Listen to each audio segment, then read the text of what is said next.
નમસ્કાર, પંચાયત સમાચાર 24 માં આપનું સ્વાગત છે। દાહોદમાં મળી સમાજ દ્વારા મહાત્મા જ્યોતિરાવ અને સાવિત્રીબાઈ ફૂલેને ભારત રત્ન આપવાની માંગ સાથે કલેક્ટરને અપાયું આવેદન। દાહોદ જિલ્લાના સમસ્ત માળી સમાજ દ્વારા જિલ્લા કલેક્ટર કચેરી ખાતે એક મહત્વપૂર્ણ આવેદનપત્ર પાઠવવામાં આવ્યું હતું। સમાજના અગ્રણીઓ અને કાર્યકરો એકત્રિત થઈને સામાજિક ક્રાંતિના પ્રણેતા એવા મહાત્મા જ્યોતિરાવ ફૂલે અને પ્રથમ મહિલા શિક્ષિકા સાવિત્રીબાઈ ફૂલેને દેશના સર્વોચ્ચ નાગરિક સન્માન ભારત રત્નથી નવાજવાની ઉગ્ર માંગ કરી હતી। આ પ્રસંગે મોટી સંખ્યામાં સમાજના ભાઈઓ અને બહેનો પ્લેકાર્ડ્સ અને બેનરો સાથે કલેક્ટર કચેરીએ ઉમટી પડ્યા હતા। આવેદનપત્રમાં રજૂઆત કરવામાં આવી હતી કે જ્યોતિરાવ અને સાવિત્રીબાઈ ફૂલે પોતાનું સમગ્ર જીવન પછાત, દબાયેલા અને શોષિત વર્ગના ઉત્થાન માટે સમર્પિત કરી દીધું હતું।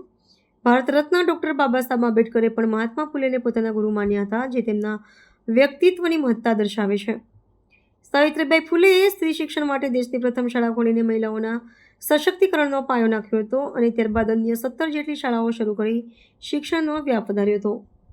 માળી સમાજના અગ્રણીઓએ મીડિયા સમક્ષ જણાવ્યું હતું કે આ માંગણી ઘણા સમયથી પડતર છે અને સરકાર દ્વારા આ બાબતે ઉદાસીનતા દાખવવામાં આવી રહી છે। આ જ પ્રકારે ગુજરાતના તમામ 34 જિલ્લા મથકો પર માળી સમાજ દ્વારા આવેદનપત્ર આપીને પોતાની રજૂઆત કરવામાં આવી રહી છે।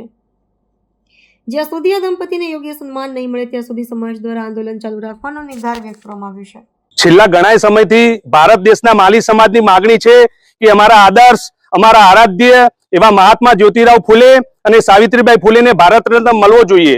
ઘણા સમયથી અમે આ ચળવળ ચલાવી રહ્યા છે, પરંતુ ગમે તે કોઈ કારણસર સરકારશ્રી દ્વારા નિર્ણય પાછળ ઉદાસીનતા સેવી રહ્યા છે અને એના અનુસંધાને ગુજરાતના 34 જિલ્લા મથક ઉપર માલી સમાજ દ્વારા કલેક્ટરને આવેદનપત્ર આપવામાં આવી રહ્યું છે।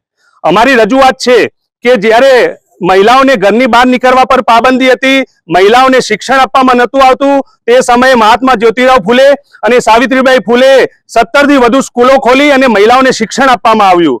મહાત્મા જ્યોતિરાવ ફૂલે શોષિત, કચડાયેલા પછાત વર્ગ માટે એટલું બધું કામ કર્યું છે કે જેના કારણે સરકારને ભારત રત્ન એનાયત કરવો જ પડે। અમે આજે કલેક્ટરને રજૂઆત કરી છે અને કોઈ પણ સંજોગોમાં મહાત્મા જ્યોતિરાવ ફૂલે અને સાવિત્રીબાઈ ફૂલેને ભારત રત્ન અપાવીને જ જંપીશું એવો અમે માલી સમાજ દ્વારા નિર્ધાર કરવામાં આવ્યો છે।